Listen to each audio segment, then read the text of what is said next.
puis, la question de fin d'année, comment gâter ses proches, comment être généreux avec ses proches en respectant la loi, bien sûr, et les règles de l'administration fiscale.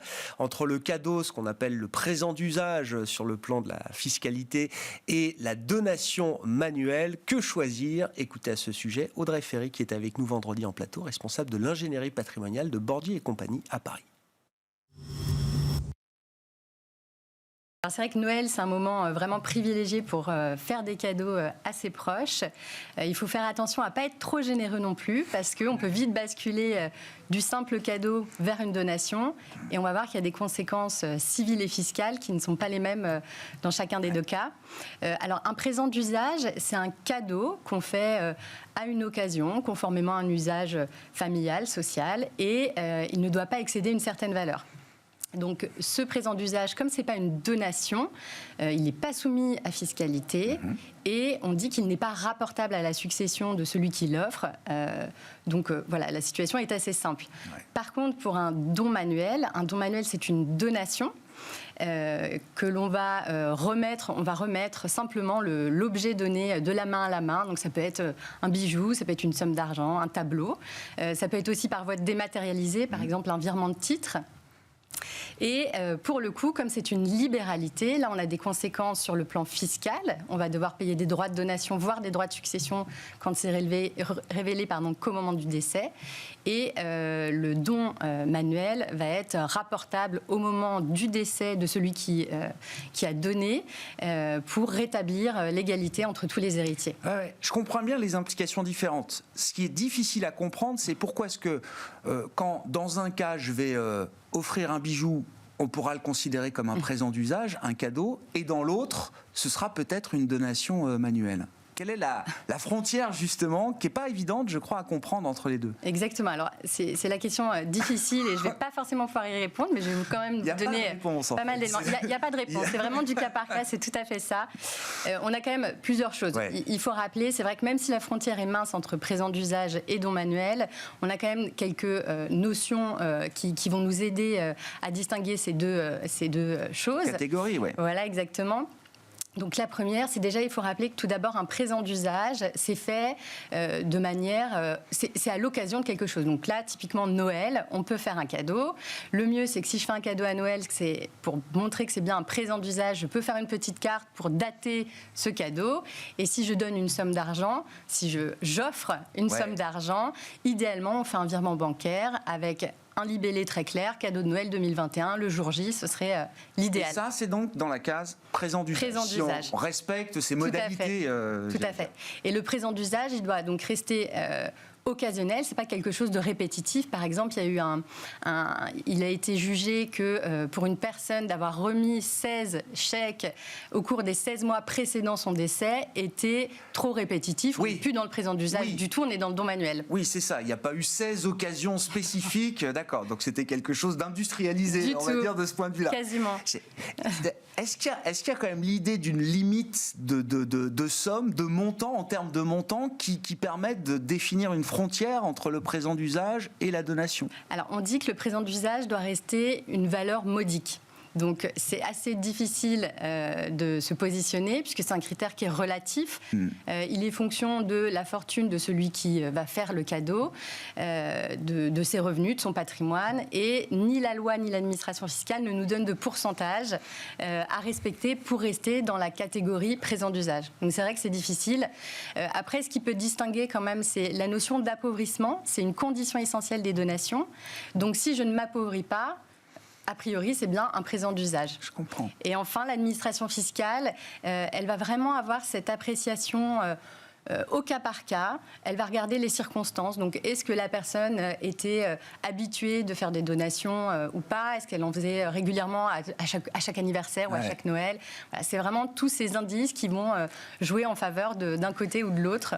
Oui, je comprends. Mais par exemple, si j'ai les moyens de le faire, que j'offre une voiture à mon enfant pour son permis de conduire, on peut très bien considérer que c'est un présent d'usage, d'une certaine manière. Oui, tout à fait. Ça peut être compliqué ou... Non, c'est pas compliqué. Alors, il y a eu un cas, je vais pouvoir vous en parler.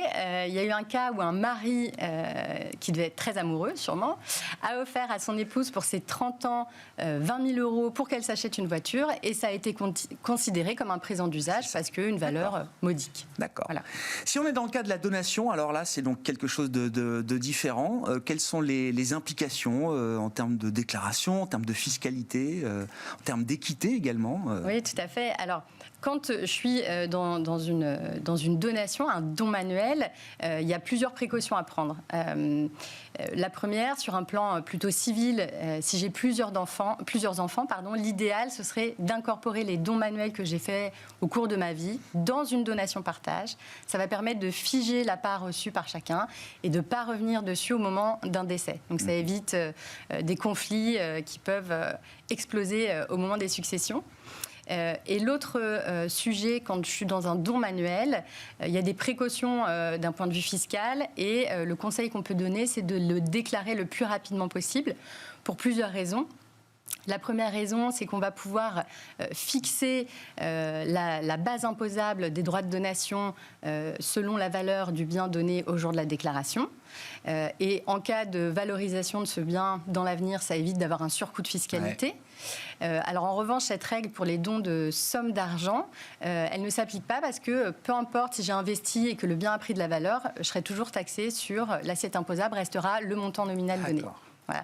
La deuxième raison, c'est que si je déclare mon don manuel tout de suite, je fais partir le délai de rappel fiscal de 15 ans des donations, qui permet en fait de renouveler tous les 15 ans les abattements auxquels j'ai droit. Donc plus tôt je le fais partir, plus tôt je vais pouvoir en bénéficier à nouveau.